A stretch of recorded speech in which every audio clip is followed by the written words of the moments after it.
Hello and welcome to another Cornish Gamers Game Spotlight episode with me, Vesna. It's another game with dungeon in its title this week, as the third-person tower defense Dungeon Defenders by Trendy Entertainment gets a bit toasty under the spotlight. Ooh, that reminds me, I need to tweak the power settings. Simply put, Dungeon Defenders is what you'll get if you merge a tower defense with a light third-person RPG, which means a lot of running around hurriedly collecting loot and building towers. The RPG aspect really comes into its own with the different classes that you can play. Each class has its own weapons, abilities and defences to construct. For example, the Squire uses melee weapons and builds classic tower defence towers.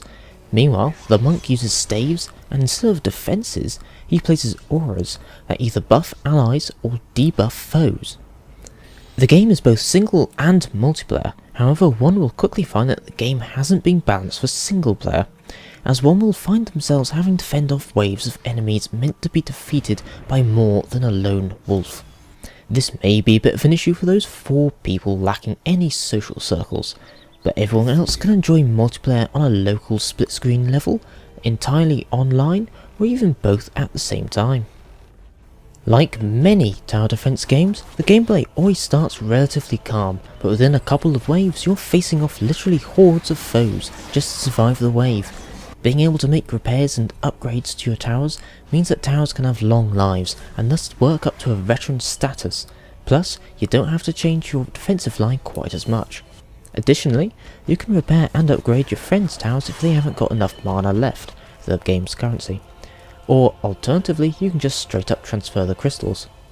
A central shop allows you to buy and sell your gear and hard-earned loot. It's always worth saving up your mana though, because you can spend it later on a useful pet or upgrade your items.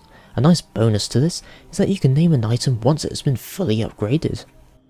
Similar to Dungeons of Dreadmore last episode, Dungeon Defenders has Steam Workshop support.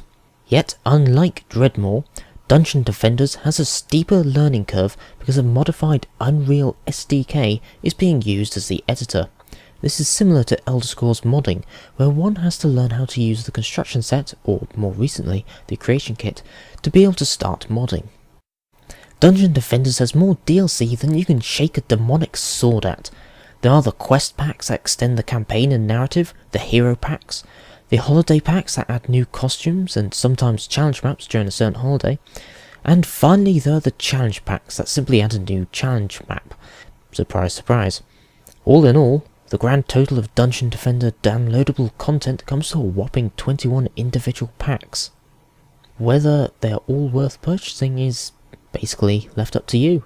It all depends on what you enjoy. If you have any friends and family to play with you, then Dungeon Defenders is a great buy. If you don't, and you don't fancy the challenge, then it's probably best if you don't purchase it. So thanks for watching. Please like and subscribe. If you have any questions or suggestions, please email us at cornishgamers@gmail.com or simply make a comment below. Until next time, don't let them destroy the Eternia crystal.